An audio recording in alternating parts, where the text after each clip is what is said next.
Jemaat kekasih Tuhan, Shalom. Puji Tuhan. Setiap orang harus punya rancangan dalam hidup.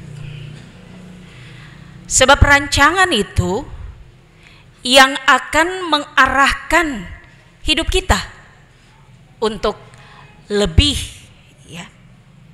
teratur, lebih tersistematik. Artinya kita akan program atau rencanakan apa-apa yang menurut kita dalam hidup ini yang harus kita lakukan. Tetapi juga rancangan-rancangan yang kita buat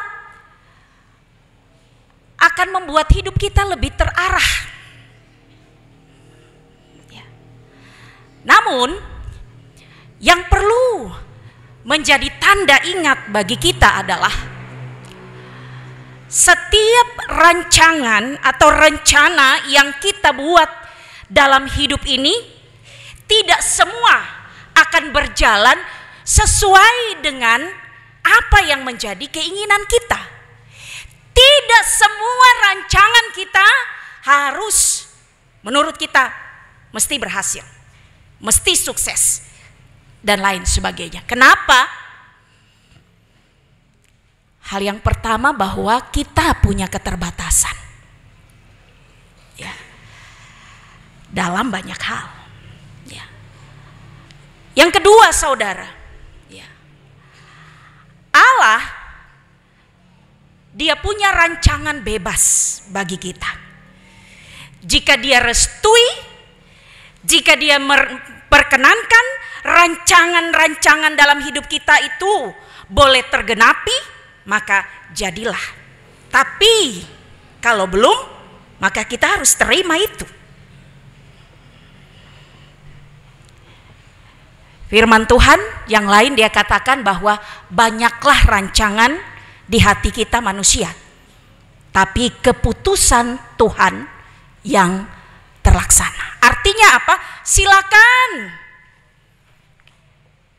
bebas bagi kita untuk berencana sebanyak-banyaknya, tapi kita perlu mengakui bahwa segala sesuatu yang kita rencanakan, sekali lagi, itu mesti bergantung terhadap rencana Tuhan, terhadap rancangan Tuhan bagi kehidupan kita. Amin, saudara.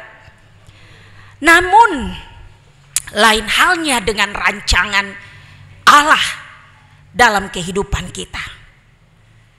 Setiap rancangan yang Allah buat dalam kehidupan kita, tidak ada yang Allah gagalkan rancangan itu. Tidak ada rancangan-rancangan yang Allah inginkan terjadi dalam kehidupan kita tidak tergenapi. Pasti akan tergenapi, pasti akan terjadi di tengah keberadaan kehidupan kita. Yang berikut, Yeremia bilang bahwa rancangan Tuhan penuh damai sejahtera. Rancangan Tuhan penuh harapan. Dan bacaan kita yang pertama, dia katakan bahwa rancangan Tuhan itu lebih tinggi dari setiap rancangan-rancangan yang kita buat dalam hidup ini. Kalau mungkin kita merancang hal A, B, sesungguhnya Tuhan telah merancang dalam kehidupan kita, bukan A, B, C saja, tapi A sampai Z mungkin. Tuhan sudah mendesain dalam hidup si A, si B harus terjadi seperti ini, seperti itu, dan lain sebagainya. Saudara, peristiwa kelahiran Yesus atau peristiwa Natal merupakan salah satu rancangan Tuhan yang tadi Yeremia katakan, yang firman Tuhan katakan, rancangan yang penuh damai sejahtera, rancangan yang penuh harapan, yang terbaik bagi kehidupan kita. Peristiwa Natal atau kelahiran Yesus merupakan rancangan keselamatan yang Allah buat bagi kehidupan saudara dan saya sebagai manusia berdosa. Lewat peristiwa Natal atau kelahiran Yesus, ini bentuk solidaritas Allah, bentuk kepedulian Allah terhadap dunia ini, terhadap saudara dan saya sebagai manusia berdosa. Dunia sudah rusak, manusia dipenuhi dengan dosa, dan Allah tidak mau hal itu berlaku terus-menerus. Allah solidaritas, Allah peduli, Allah mengasihi, Allah menyayangi kita. Sehingga terjadilah peristiwa Natal, Yesus lahir dan seterusnya. Peristiwa Natal juga merupakan telah dipulihkan kembali hubungan antara Allah dan manusia. Hubungan yang telah rusak, hubungan yang telah dicemari dengan dosa telah diperbaiki, telah dipulihkan oleh Allah melalui kelahiran Yesus. Tetapi juga peristiwa Natal sesungguhnya juga harus memulihkan hubungan kita secara horizontal sesama manusia. Harus kita benahi, harus kita pulihkan kehidupan kita, hubungan di antara kita untuk lebih rekat, penuh kasih dan lain sebagainya. Peristiwa Natal juga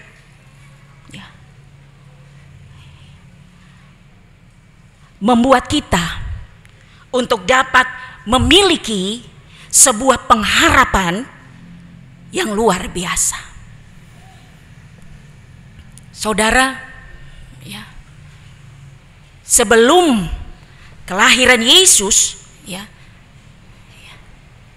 tentunya ada banyak soal yang terjadi di tengah keberadaan kehidupan bangsa Israel.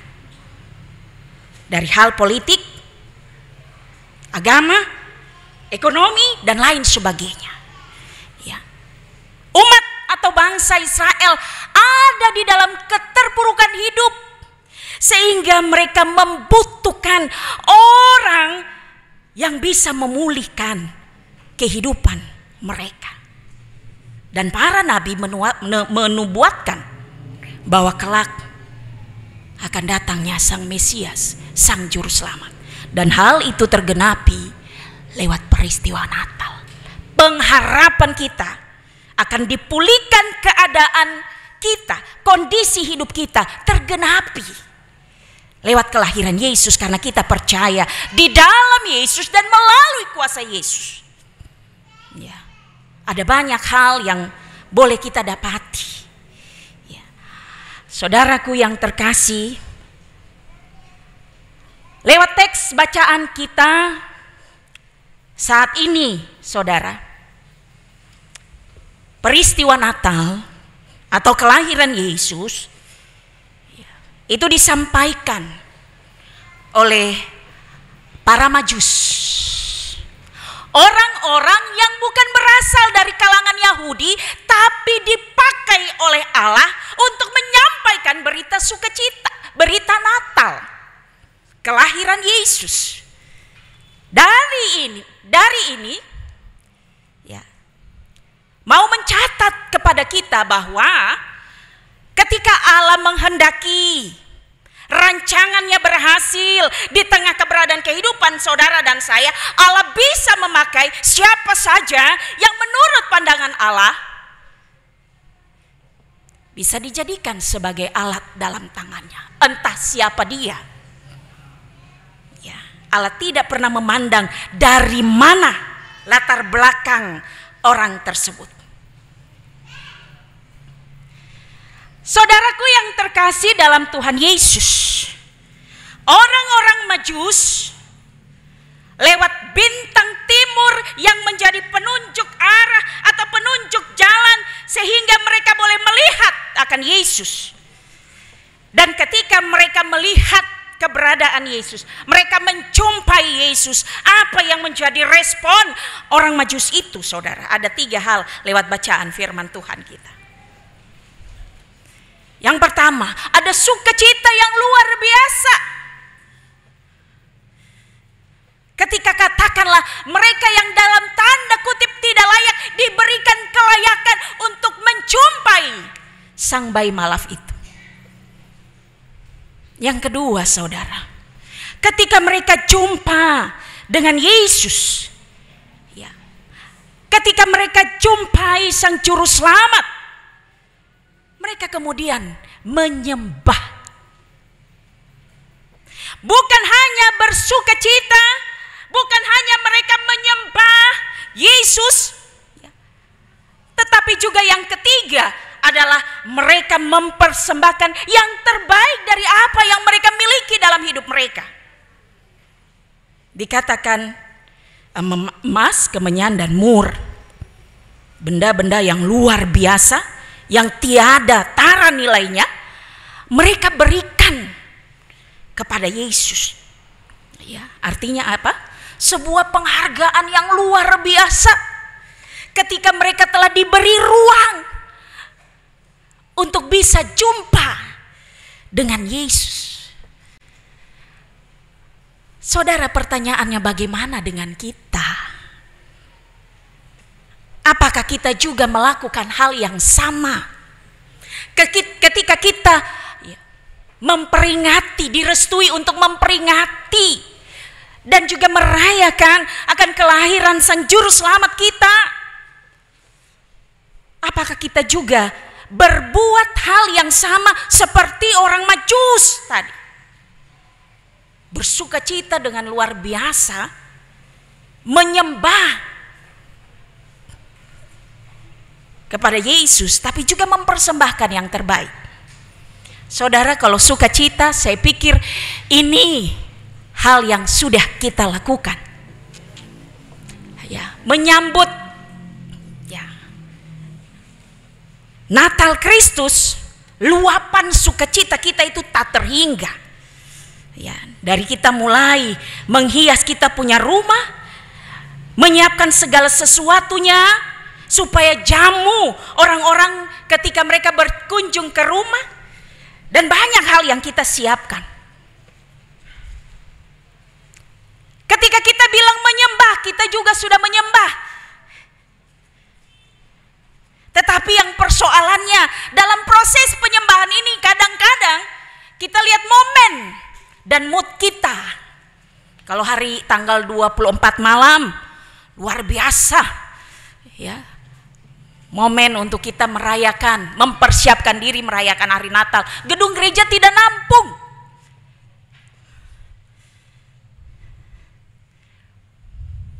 Tapi ketika momen itu berlalu, penyembahan kita kepada Yesus pun mulai bergeser dan berlalu. Makanya tadi saya bilang, kadangkala penyembahan kita kepada Yesus itu tergantung mood atau suasana hati kita.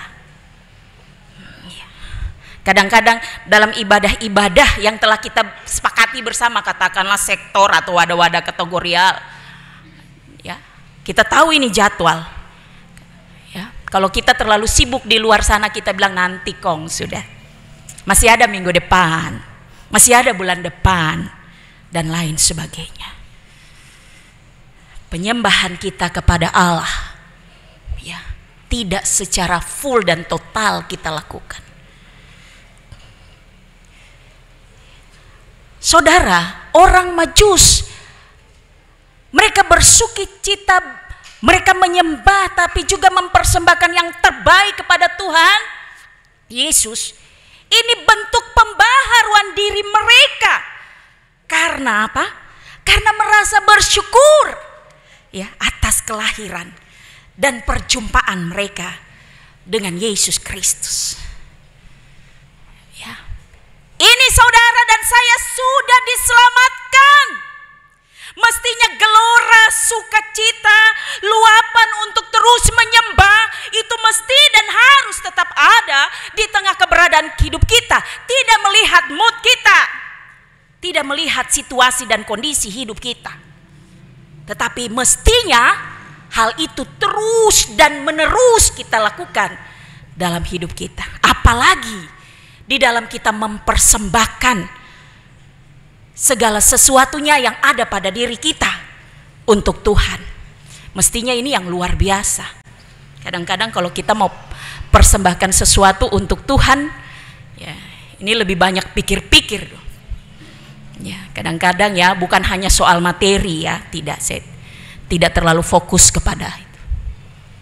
Nah, tetapi kadang-kadang dalam proses untuk mempersembahkan ya diri dalam melayani ini banyak hal yang banyak pertimbangan yang dan lain sebagainya. Saudaraku, ketika telah melihat dan menyaksikan ya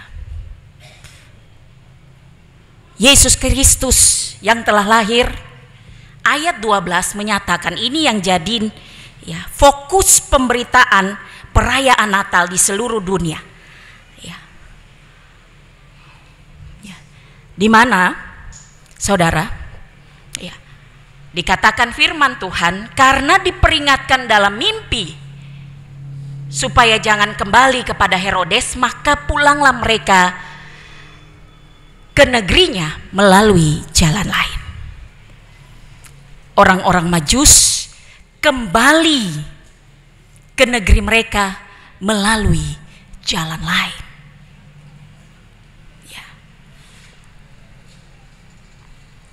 Ayat ini mau memberi penekanan dan penegasan kepada kita tentang sebuah jalan yang disiapkan Allah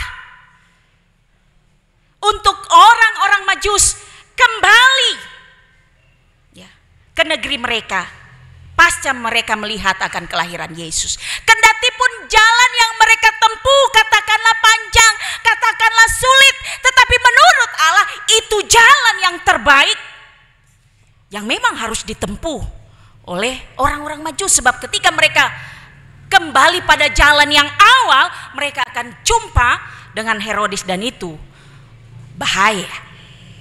Ya. Saudaraku yang terkasih, jalan lain ya artinya apa? Ada banyak jalan yang Allah siapkan, yang Allah sediakan bagi saudara dan saya. Jalan-jalan Tuhan adalah jalan yang tepat dan terbaik dalam kehidupan saudara dan saya. Ya. Oleh karena itu, jangan pernah ada ketika dalam kehidupan orang percaya kita menemui kesulitan, tantangan, soal, maka kita bilang bahwa kita sudah tidak ada jalan, atau saya sudah upaya banyak hal tapi saya menemukan jalan buntu. Maka kadangkala membuat kita patah semangat, kadangkala membuat kita pasrah, menyerah, putus asa dan lain sebagainya.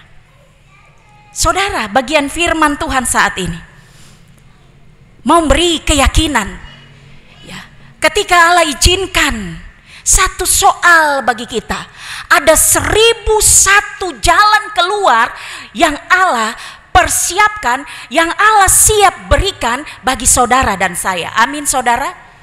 Karena itu ya, tidak ada cerita bagi kita untuk mau pasrah dengan kondisi hidup. Tetapi apapun kondisi hidup kita, mari teruslah berpengharapan hanya kepada Dia. Tuhan Allah dalam Yesus Sehingga dengan pengharapan itu pula, ya, firman Tuhan katakan apa? Diberkati orang yang berharap dan mengandalkan Tuhan. Ya. Dari bagian firman Tuhan saat ini, saudara, apa yang menjadi pesan bagi kita? Yang pertama, tentu kita bersyukur, ya, atas peristiwa, ya, Natal yang Tuhan izinkan berlaku dalam kehidupan kita. Sama seperti 3 orang Majus, mari kita melakukan hal yang sama, ya, dalam menyambut atau dalam merayakan, memperingati akan hari Natal ini. Ya, mari luapan sukacita, penyembahan, dan mempersembahkan yang terbaik bagi Tuhan itu, ya, tidak boleh lepas, tidak boleh lihat, ya, situasi dan kondisi baru kita melakukannya. Tetapi hal itu harus secara terus menerus, tiada taranya untuk kita lakukan dalam hidup ini. Yang kedua, saudara, dalam menjalani hidup ini, jangan pernah ada kata menyerah. Jangan pernah ada kata, ya, saya sudah tidak tahu mau buat apa lagi. Ya. Bagi kehidupan orang percaya. Karena apa? Karena Allah siap menyediakan jalan-jalan lain yang terbaik, yang indah, yang luar biasa bagi kita. Yang penting saudara dan saya tetap mengandalkan Dia dalam hidup kita. Dan yang ketiga, kita bersyukur bertepatan dengan perayaan Natal Kristus hari ini, ya, kita juga merayakan, ya, hari ulang tahun jemaat diaspora yang ke-36. Ya. Dalam, ya, mensyukuri ulang tahun jemaat yang ke-36, ya, mari rekatkan terus, ya, jalinan kasih, persaudaraan, kebersamaan, kekompakan di antara kita, ya. Sebab hanya dengan hidup penuh kasih, kompak, ya, maka kesanalah Tuhan memerintahkan berkat kehidupan untuk selama-lamanya kita miliki. Saudara, ya, kita akui bahwa di antara kita dalam banyak hal berbeda. Tapi perbedaan itu sebuah anugerah. Anugerah untuk selalu dalam banyak hal membuat kita kokoh, membuat kita kuat, membuat kita berkreasi dalam banyak hal. Jadi maknai, ya, akan perbedaan itu, ya, kelola, manfaatkan perbedaan-perbedaan yang kita miliki, ya, secara baik dan tertanggung jawab, sehingga menghasilkan hal yang baik pula di tengah persekutuan kita. Ya, kadangkala ini yang belum kita lakukan. Kadangkala dalam perbedaan-perbedaan kita, ya, katakanlah dalam gereja atau forum-forum tertentu, ya, perbedaan itu juga yang kita pertahankan dia di luar pelayanan. Nah, ini yang saya pakai bahasa yang bahaya, ya. Kita berbeda pemahaman di forum-forum, tapi di luar sana kita buang muka karena perbedaan tadi. Ini yang tidak wajar. Oleh karena itu momentum Natal dan HUT ke-36, perbedaan-perbedaan yang menurut pandangan kita merugikan untuk pertumbuhan, ya, persekutuan ini, kebersamaan ini, perbedaan itu harus kita singkirkan. Tapi perbedaan-perbedaan yang membuat kita untuk hidup lebih baik lagi di dalam Tuhan atau dalam persekutuan kita, itu yang kita pertahankan dan kita tingkatkan. Tuhan Yesus tolong kita semua supaya momen HUT, momen perayaan Natal saat ini bisa benar-benar lebih memberi makna yang berarti bagi kita. Amin.